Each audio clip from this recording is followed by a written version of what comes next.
Hello, and welcome to Minivangelism, the driver's seat, where we talk about the Bible without the kids in the car. Today, we are talking about a parable of two sons. If the kids are in the car, go listen to something else. This one's just for adults and parents. We are looking forward today to talking about free will, Drew's hypocritical supervision. Anna's email etiquette, or lack thereof. Excuse me, only Jesus has the authority to judge me. You don't need to hold up that finger when you say that. Let's talk about it. Let's go.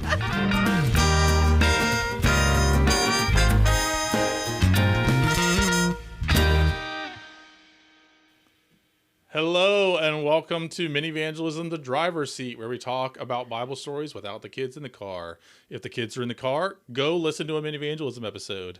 If the kids are not in the car, we're glad you're here. Hi, welcome. Welcome. Commence the bad words. No, we don't have to have bad words. No. But Sometimes they just happen. They do. And it's fair. God, it's okay. Everything's going to be all right. All right. So, parable of these two sons or two brothers. Yes. I wonder, what's the version of this story you inherited? So it borderlines on heretical. I'm kidding. I'm telling you your face just now. Oh, I got so excited. I love a good heresy. No, this is another one of those that I think because it's such a short parable, I'm sure I was taught it at some point. Sure. But I don't remember it. Yeah. Like, I don't remember there being a puppet show about it or the vegetables never talked about it. Like, Right. I don't. Well, we've know. talked before about how there's a lot of two brothers stories. Yes. And like, if you're gonna teach or preach a two brother story, you're gonna do Jacob and Esau.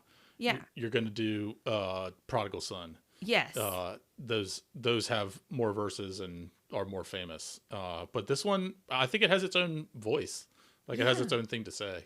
Well, and there's so many, you mentioned this in Minivangelism, there's so many vineyard stories too. Exactly. That after a while, they all just start kind of running together. Yeah. And so I'm sure I inherited this story at some point. I think you brought this to the table when we were talking about what parables. I wonder, Yes. like, how'd you find it? Is this another Godspell parable? Maybe. I think it might be. So that you think that's how it occurred to you? I think so. Okay. Because it's not in the children's Bible Okay. that we have here. I think it's just one of those that it's a good story, and it's one that I can relate to. I think pretty meaningfully, and so that's why I brought it up. I think it's possible that the other reason why we might not have heard it a bunch growing up is where it happens, because in the Gospel of Matthew, this is right after Palm Sunday story where Jesus is welcomed in Jerusalem and the turning over the tables in the temple. Yeah. And those are like big action stories. But it's right after that has happened that after Jesus has made a mess, the people in charge of that place have a lot of questions. Yes.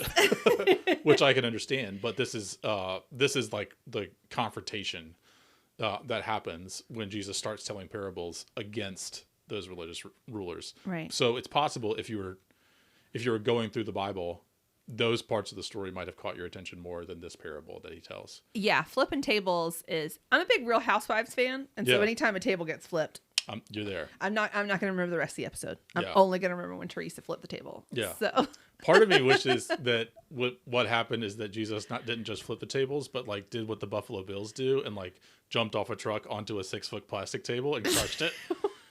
what? You know this thing? No. Okay, football people out there, you know what I'm talking about. Yeah, But it's a put Atlanta tradition, or like at the something. end of the tailgate, that somebody jumps off the truck and crushes a table as well as their elbow, and it's awesome. That's how I like my Jesus. Making a mess. Just a plug for the rest of the series, if you have not listened to episode 5, which is our Jacob is Wrestling Yes. episode, feel free to go back and listen to that one. Turns out I'm here for it. What about you? So for the reasons I said, I also think I didn't get much of this story growing up, and it's been fun to actually go back and look at it more closely because I think it's one that gets glossed over. So, but I have fallen in love with this parable. I think like that happens a lot. The more we look into something, the more it kind of works its way into our heart. Yeah.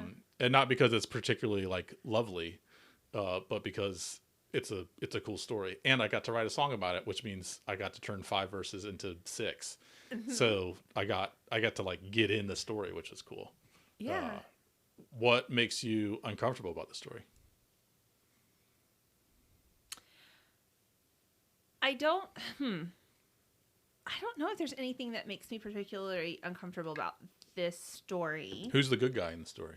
See, okay, I came into it very much being like, oh, the first one, and then in our conversation in Minivangelism, I'm like, oh, they're both bad and both good. Oh, is this an ethically gray parable? Yes.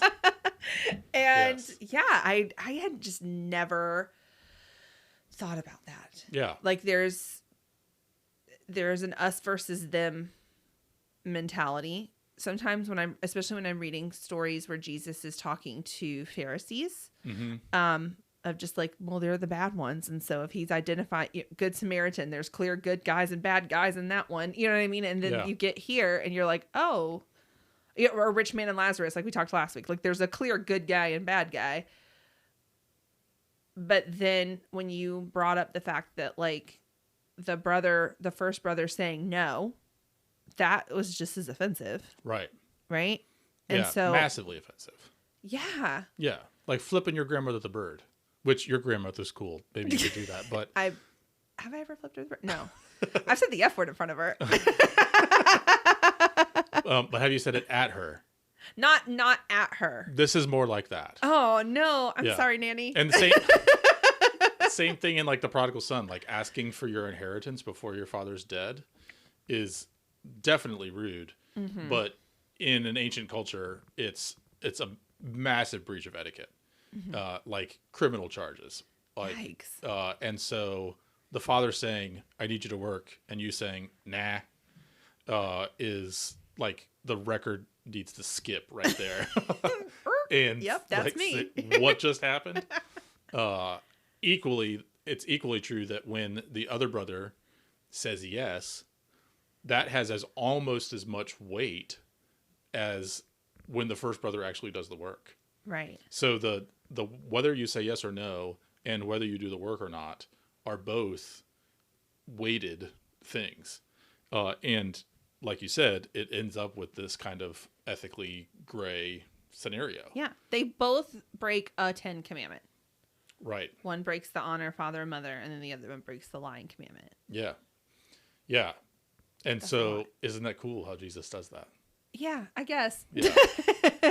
And I think so that will bother you if part of the faith you've inherited or the faith that you're living with is good guy, bad guy sorting kind of faith. Well, and what occurred to me while we were recording Minivangelism, because once again, I will be honest, when I came into this parable, I suggested it because I think it's something that kids can relate to. Yes. This whole idea of like saying parents, you're going to do something and not doing it. Or parents asking you to do chores. Exactly. Yeah. And so I kind of just came into the recording booth and was like, okay, this is what, or the van, sorry, world building. But, I kind of came into it being like, okay, I think I kind of know where I'm going. And then you started introducing stuff and I was like, oh, I don't get this story at all. But you brought up the fact that Jesus has multiple parables that involve vineyards. Mm-hmm. I think it's very telling that the two characters in this story are brothers, that they're related. Yeah. So it's not an us versus them mentality. You're from the same family. And we talked about that in Good Samaritan, right? Like the Samaritans they had Jewish heritage, right?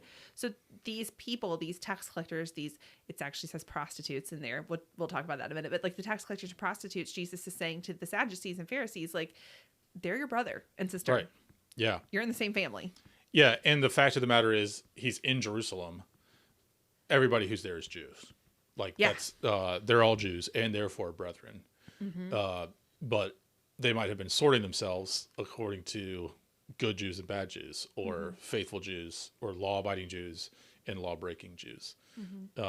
And Jesus does this thing that he does all the time and says, you're all lawbreakers. Yeah. So kind of breaks down the good guy, bad guy dichotomy and says, what if all have sinned and fallen short of the glory of God? It's kind of like a reminder. Do you have that like one family member that you're like, oh, why do we share DNA? Yes. It also makes me think of even in working relationships. Sometimes I will. So I'm a supervisor. Sometimes I will want to say something to somebody about that, needing them to do something different, and then often within a week, I will do the thing that they did that bothers me. So I'm like, oh, thank God I didn't tell them. like I need you to put this on this thing because I just did not put this on this thing. And so now they can't send me an email or my boss an email saying that I'm being asked to do stuff that Drew's not even doing. That was an insightful moment for me that, because part of what's messed up is when you have different expectations of others than you have for yourself. Mm-hmm. That's a thing. Mm-hmm. I mean, I know. Yeah. If you think I'm not keeping a record of your sins every time I get corrected on something. I know. Yeah. If you've got, I think it applies to parenting too. Like, we navigate that all the time where if I'm telling my kids they have to do something, but I don't have to do it, I have got to figure out how a way to navigate that. Okay. So, confession time. Yeah. My husband in particular, but I have as well. We've been on this kick about like the kids keeping their rooms clean, right? Y'all need to clean your room. You need to clean your room. Love that journey for you. Yeah. Well, and we have one kid that like everything is in its place and super neat as soon as clothes go in the hamper or whatever. And then we have one kid who her room just looks like she's losing a game of Jumanji like every time. Our room falls into the Jumanji category. Yeah. It's a mess. It's so messy. And my Jumanji kid has straight up called us out. Yeah. Like when we've been like, can you please go upstairs? No, you're not going to get to do this until that room is clean. Well, you're doing it. Your room's not clean. Like just yeah. And in this, how are you going to come at me about this? Right. And in this story, Jesus is the supervisee or the Jumanji kid. Yes. That has all these accusations and says, but hold on, you're not actually living up to the same standard you're having for others. Mm-hmm. You might say yes with your lips, but your hearts are far from me. Right. And so Jesus is the one accusing them of being just as guilty as the ones that they have a problem with. Yeah. But the difference is Jesus is, like you said, he's talking and walking. He's the only one with the authority to judge. Yeah. It bears repeating. He's the only one with authority to judge. I know. Which I think it's just huge. And that's why it's all over the Bible. And it's also one of the things that I think is most consistently missed by religious people. Yeah. That what binds us together is not that we are better than others or have authority to judge others. What binds us together is that we are all under the authority of Jesus, who is the only one who has authority to judge and nonetheless grants mercy. That's what we're doing here.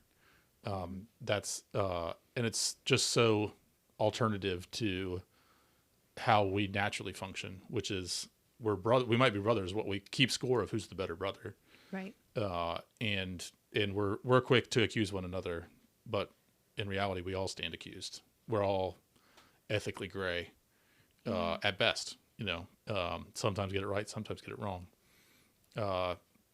And I think the other kind of contemporary thing that it applies to is purity culture. Oh, we gonna go there today? Well, I'll give you a menu. Purity culture, identity politics, or parenting. Like, once you start to see this in Jesus's ministry, in the scriptures, you start to see it everywhere, where so much is about kind of king of the hill, but especially with regard to judgment, or self-righteousness. And it's just the water we swim in, which is why every once in a while the church says, get out of the water and come to church, so that you can be granted mercy that you actually don't, by the letter of the law, deserve. Right. Or mercy that you don't want to extend to other people. Right. So whenever the demand for purity, is what gets Jesus killed. Right. Whenever the demand for purity happens in religious circles, we have abandoned Jesus. And when we think that in our politics, we are pure enough to be able to dehumanize the people who disagree with us, we've abandoned our ability to do politics well. Yes. Yeah. I think that was I made those 3 small soapboxes, and I can get off them now. I mean, I don't mind tap dancing on them anymore. If you want to keep tap dancing on them, you know my soapbox when it comes to purity culture. Because I grew up in the 90s or in early 2000s in youth group. And so shame is a thing. But so speaking of purity culture, one of the funny things when I was interviewing the twins is in the Bible, it says like tax collectors and prostitutes are getting in to heaven or before you. And Estella was reading it and she goes, one of her questions was, so if the tax collectors and prostitutes, and I was like, can we just say sinners? You should just go with it. And she was like, why? What is a prostitute? And I was like, it's not for me to say. That's the blessing of a kid who can read without knowing the word. Isn't it, though? Yeah. God bless 4th grade. Gateway to literacy. Fantastic. I mean, those little Bibles, they bring their Bibles to church every week. Yeah. And, like, they're highlighted. The notes are there. Like, it's so cute. Which Bibles do they have? The Spark Bibles. That we hand has out. The whole Bible or has Bible stories? It's the whole Bible. Okay, so that's why prostitutes made the cut in that children's Bible. Yeah, it's because it's the whole Bible. Okay. It's just the whole NRSV. It's not a little cartoon with a little worm in the corner. No. And it says, these money stealers and prostitutes. Yes. All right, they have the more advanced Bible. They have the adult Bible. Good. that has kid-friendly questions in the margins. Yeah. But apparently not the question, what's a prostitute? No. I don't know. My it's a little asterisk that says, ask Miss Anna. Yes. Lady of the night. Oh, it means lady of the night. Oh, okay. Yeah, sure. Oh, I don't know. So what did you say? What did I say that a prostitute was? Yeah. I said it was a particular type of sin. Just like the tax collectors were considered sinners. It was just a fancy name for a particular type of sin. Nice. And that was all I said. And then your parents are waiting. See you later. I did. And then I saw their mom after church, after the interview. And I was like, hey, so prostitutes came up in conversation today. Yeah. That's funny. You're going to have a conversation with your kid. Yeah. That's great. Yeah. But yeah, I do think that this just othering of people and when we talk about like deconstruction in the church, right? And how a lot of people are leaving, it's the hypocritical othering that is what's driving people away. Right. In droves. Honestly. I mean, there have been so many articles written about like, why are people leaving the church? Why are people not coming back? Why are all this stuff? And if you actually talk to someone, they'll say it's just, they felt judged. They felt hurt. They felt, and the argument that is coming from Christians is, especially when people talk about church hurt, I've heard, they're just deconstructing because they want to be able to sin without consequences. Or people were finally holding them accountable. That's not church hurt. That's just accountability or whatever. And that's not true. First of all, there's no sin without consequences. Yeah. I have the receipts. And yeah, that's messed up. Because, I know of so many people that have made, honest to God, just mistakes. Yeah. But are afraid to come into the church because they're just afraid that they're going to be, judged. Which is why anytime a church is a failure, is supposed to be a failure-free environment. It's no longer a church. Right. The only people allowed in church are failures. Like that's how Jesus, like the prostitutes and tax collectors are already in heaven. And look at you, like, like there's an old preacher story that, a kid tells his father, I don't want to go to church anymore. It's full of hypocrites. And the father turns at him and says, well, there's always room for one more. I love that. To the extent that the church feels like it needs to pretend it's perfect. Right. It just won't work. Yeah. There's even one of my favorite writers can't stand most church websites. Why is that? Because the pictures we put on church websites are of all these smiling, happy people. Yeah. That look like they have their life together. Like perfect, sprinkling of diversity and like all these things. And she can't really describe what kind of website she would want. But the only thing she can say is, I need a website that tells me I can be a screw up and belong. Yeah. Like, I think that's like the holy grail of evangelism, is only screw ups allowed. Only the sinners and the sinned against allowed. I think that's part of what Jesus is saying with this parable. And like that's the only way for these Sadducees to enter the kingdom of heaven is on their knees, having been humbled Right. by what Jesus had to say to him. But ultimately they refuse to do that. And it takes him coming back from the dead to convince them otherwise. Right. Yeah. So the twins, they had a lot. That was like a 21-minute interview that I did with them. And You're a master editor. I cut it down. Yeah. Thank you, Dave, for cutting that interview down. But there was one question that they asked that I cut out of the interview, but I wanted to save it for driver's seat. Okay. Because it kind of builds on what we talked about last week. All right. Now, last episode, they have not listened. At the time of the recording, they had not listened to the rich man and Lazarus. Okay. So this was totally on their own that they asked this question. If God wants people to believe in him, what happens to those people who never believe? What happens to the one that says, no, I'm not going in the vineyard, and then doesn't go in the vineyard? Yeah. And then that was, I think it was Estella was just like, do they go to heaven? What happens? What do you think? I asked you first. Yeah, but you have a voice in this. I think that grace extends eternally.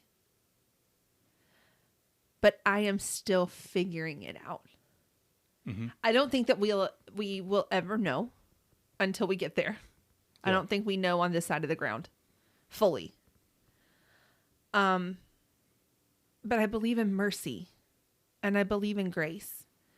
And I believe that God loves us so much that he can't just let us go.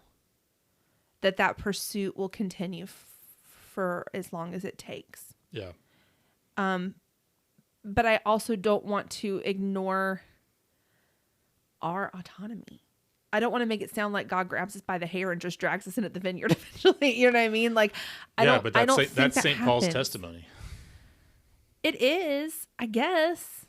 But he still had to make that decision at some point. He was blinded and thrown off a horse and all that stuff, but I don't know. Yeah. It still wasn't under pain of death. Right. I don't know. I'm figuring out, and I didn't know how to answer that to them. And I was like, well, what do you think? Brilliant move. Yeah, thank you. Thanks for that tip there. Estella's response was, I think that she's like, I think when they die, they go to heaven, but it's like not heaven. it's like heaven until they figure it out and then they go. And I was like, oh, So purgatory. She inceptioned purgatory. And then Adelaide was like, I don't think that you die until you know Jesus. She's like, I think that you just live for as long as you want. And then like, once you figure it out, then it's okay to die. And I was like, oh, okay. I kind of love that. I know, right? I kind of love that. Yeah, that was their just on their own their mom was like, listen, I did not prep them. Yeah. The little Post-it notes they had written is in my handwriting because I was just scribing for them, but like I did not talk to them about this at all. Yeah. That was their own little imaginations coming up with that. Okay. So you don't get to die until you know Jesus. Oh, I love that. That he's going to reveal himself to you. Yes. Uh-huh. Except like Paul. Yeah. You know what I mean? Like that is Paul's testimony is Yeah. that Jesus revealed himself to Paul. And it's honestly it's that and Adelaide's purgatory.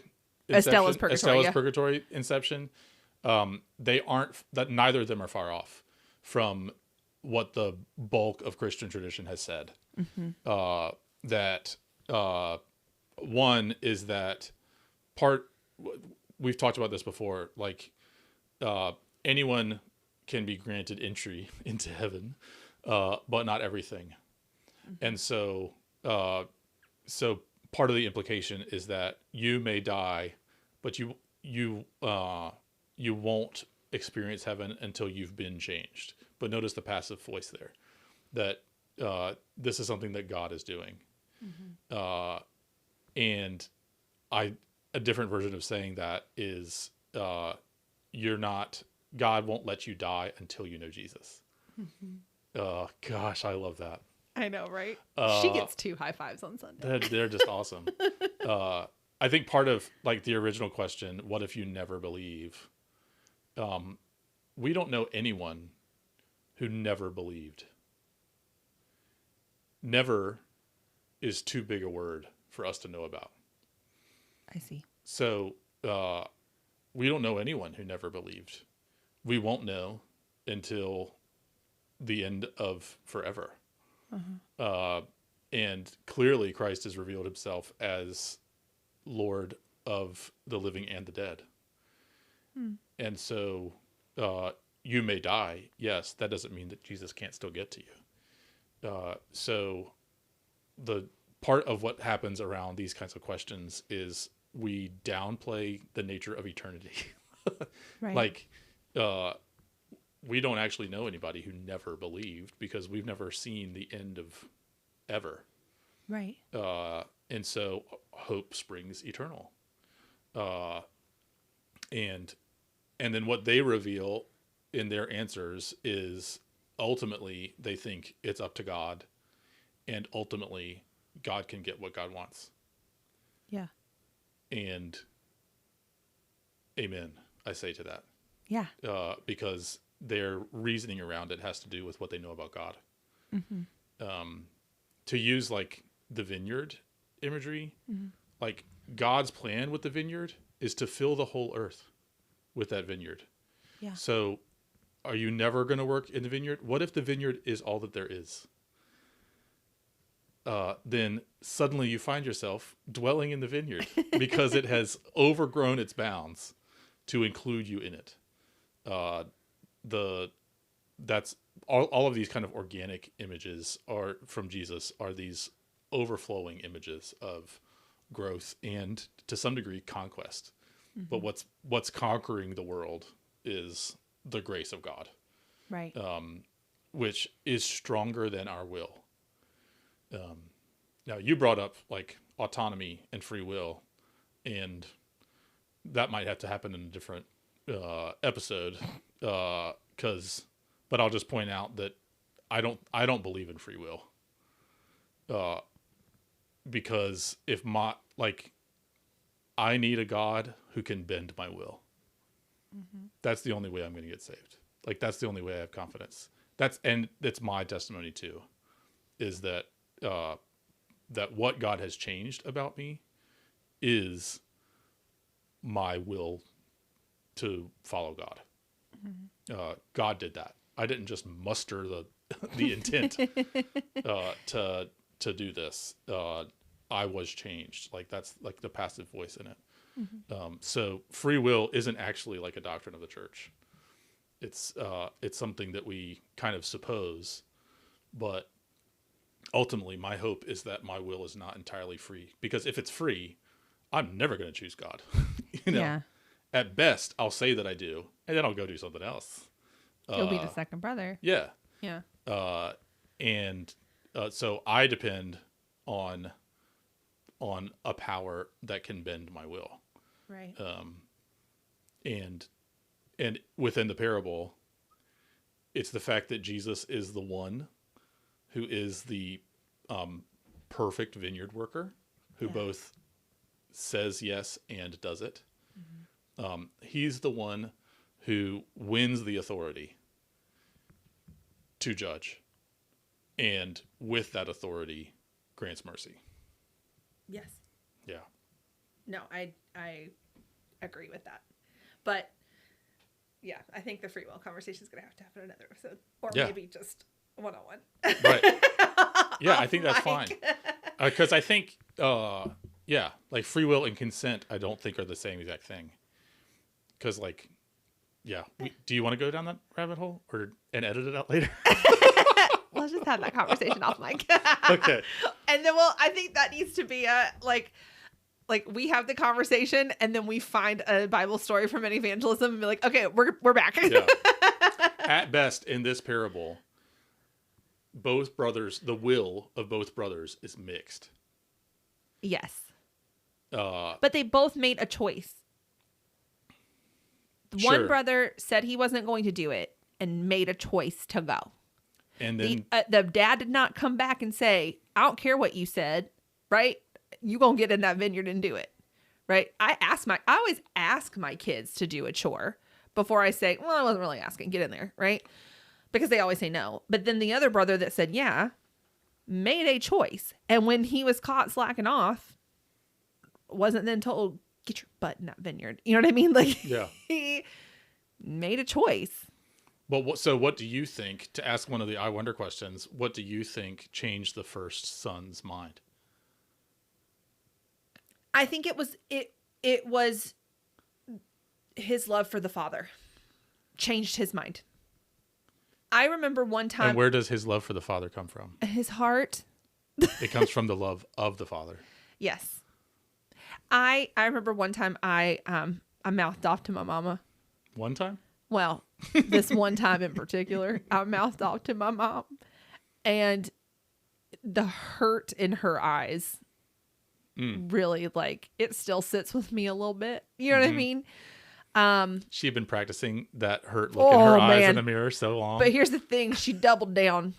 Or I didn't. I doubled down on it because I was like, I don't care. And I left her room, and because I just mouthed off to her and I stormed into my room. And my father was behind me and basically was like, you're not going to talk to my wife like that. Yeah. And it was when I saw that I had hurt both of my parents. You know what I mean? That's when I tucked my tail in my legs and was like, I'm really sorry, I should have done that. You know what I mean? But like, I think that's what caused that son to change his mind, was just realizing that he had hurt his dad, or seeing all the work that needed to be done. One of those two. I don't know. What would have made you change your mind? Well, before I go to that, what you just told is a parable of the crucifixion. That part of what Jesus is doing in dying on the cross is revealing to us the hurt that we've done. In such a way that we realize and regret the fact that we chose, our free wills chose to kill God. And the resurrection is the Father saying, you're not going to do that to my son. I'm going to pull him back up and give him back to you. Oh, crap. Yeah. That's really good. I think, like, you're going to send me to therapy again, but like the number one thing that changes my mind about anything is what people are going to think about it. And that's not my best will, like that's not my best thinking. What has actually but overall, I think I ascribe the change to something that I was given. And there are stories of that, but but a change of heart. So this is like part of what the tradition of the church, depending on what tradition you're from, is going to have a different answer to this. Mm-hmm. If a change of heart happens, does it happen because you choose to change your heart, or is your heart changed from something outside of you? And why can't it be both? Because it's just not. Says who? Says the Protestant movement. Gummit. He wins again with Protestantism. But this is just the fun of theology, is like we're on a kids podcast and we're getting to age-old questions about how all this is put together. But generally, the tradition that I am a part of, and I think gets it right, says you better hope that your will is not free. And because it's not free, you have hope, because it can be changed from outside of you. Yeah. Your will about whether or not you feel sorry for what you did to your parents, that was a change that was brought from outside of you. Right. Like you had to receive some kind of news in order to have a change of heart. So I don't want to get into like how many angels can balance on the edge of a pin, but I do think it's significant because of the degree to which our culture right now assumes that there's nothing outside of us. Yes. And instead you have to, reach inside yourself and discover your true self. And when actually, I think the way to help comes from outside of us. Yeah. Being dependent on a higher power, as they say in AA. So that's part of why I think it matters. Because as long as you're trying to save yourself, you're going to give up. It's exhausting. Yes. As someone who has tried to do that multiple times. Yeah. It's exhausting. Yeah. And you're never good enough. You can't do it. Absolutely not. Yeah. Like the purity culture in our heads is a killer. And it doesn't actually want us to get better. It wants to find the next thing to judge. And so either we judge ourselves that way or we start judging others that way. But it takes a third kind of son to give us something that we can't get for ourselves. Yeah. Wow. That we covered some territory there. Yeah. Yeah. Do you think anybody's still with us? I'm having the best time. I don't know if anybody else is, but I'm having the best time. This is why I don't care how many people listen to this podcast. I just enjoy getting to have somebody to talk to about this stuff. So thank you. You're welcome. And the thing I love about this podcast is that I find so many other ways that I don't have to be good at my job. My email signature moving forward is only God can judge. Only Jesus has the authority to judge me. Whenever you send me something, hey, I'm going to follow up on that thing that I asked you to do 3 months ago. Only Jesus has the authority to judge me. That implies that you reply to an email. There's a finger in the van. Yeah, you know what? That won't get us an explicit rating. Oh, that's a joke.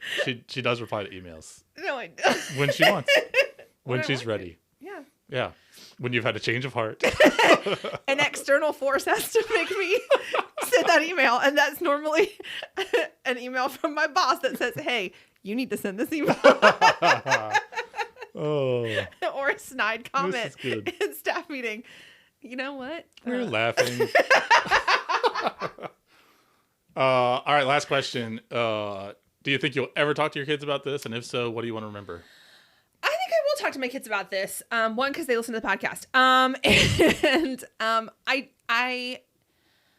I think that this revelation that I've kind of had through what you've said about how both brothers did something right and both brothers did something wrong. And you kind of say, it's a very like Dr. Seussian thing that you used in the song where you were like, what's done is done, what's past is past, right?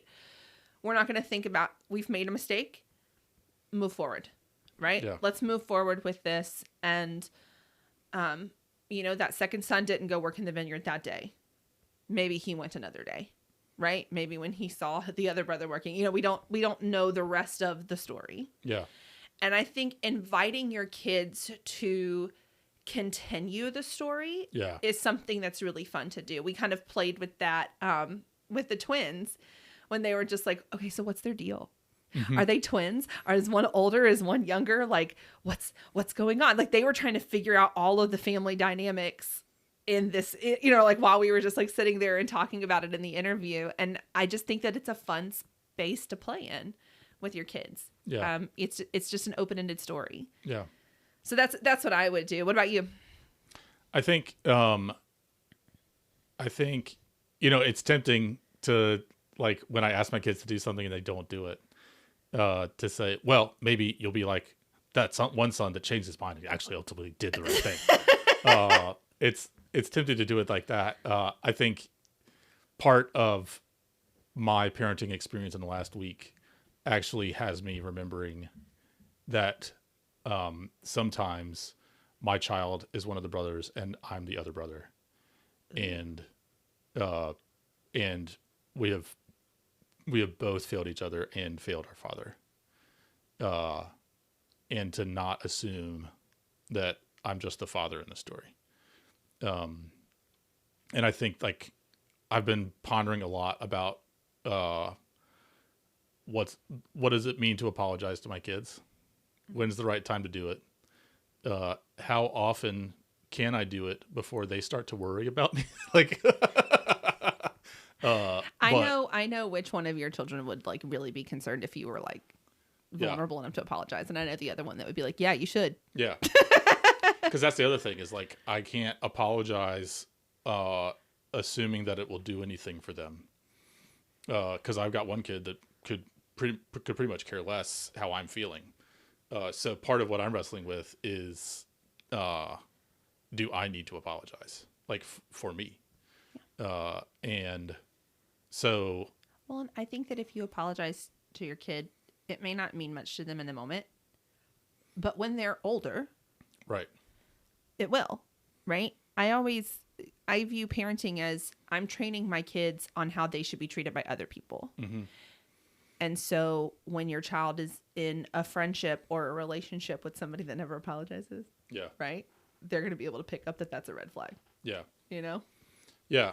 And I think the other thing is that I think I do, like, it just helps me reflect on parenting, but, like, I think part of what I value is trying to help the kids see the vineyard that we're trying to farm.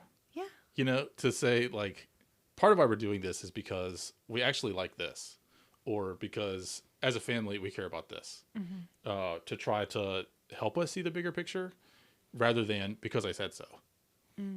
So that even our interactions with one another aren't based on my authority. They're based upon, like, shared hopes and values and goals. And I even hesitate to say that because I'm going to go home right now and say because I said so. But I think it's part of how. Sometimes because I said so is sometimes Jesus just needs to knock Paul off the horse. Yeah, sure. Yeah. But I think that's part of how it hits me this week vis-a-vis my kids. Right. I do think it might be fun once they've listened to the episode to, like, say, let's talk about chores. Yeah. And how are chores like this story and how are they not like this story, and use it as a way to think about our life together. Yeah. I feel like that could be fun for about 30 seconds and then it'll go off the rails, but that's how it goes. Yeah. Awesome. Good. Well, thanks for listening. If you did. Thanks for those of you who are still here. Thank you. Thank you, Anna, for giving me a chance to geek out theologically and reflect parentally. I love it. That's good. Again, all of this is very good for me. So thank you. I mean, Okay, let's be honest with our listeners. This is really like how the podcast started. Yeah, it is. Was just like, you know what? I bet other people would want to listen to this conversation. Yeah, they might. Or if we had a podcast, we would have an excuse to regularly have these conversations. Exactly. So that works. Thanks, everybody. Hope you heard something that blessed you. And we look forward to talking again soon. Yes. And if you have any questions or comments, or you also want to be a part of this conversation about free will versus not free will, you are welcome to send us an email to minivangelism@gmail.com. We've gotten a couple of really good emails from adults with questions about the things that they are hearing. So feel free to send us an email. I will reply to it, or now that Drew has made a comment, he'll reply to it.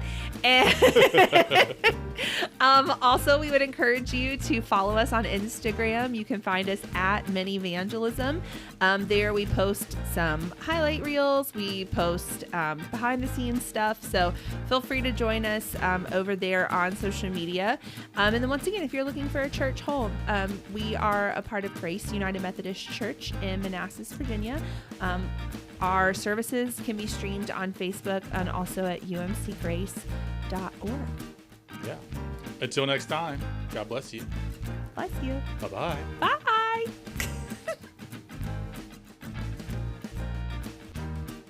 Minivangelism and the Driver's Seat are hosted by Anna Burrell and Drew Colby. Theme song written by David Burrell and produced by Evan Setzer. The theme song was performed by David Burrell, Drew Colby, and Evan Setzer. Podcast, sound design, and editing done by David Burrell. Minivangelism and the Driver's Seat are a ministry of Grace United Methodist Church in Manassas, Virginia. For more information, check out umcgrace.org.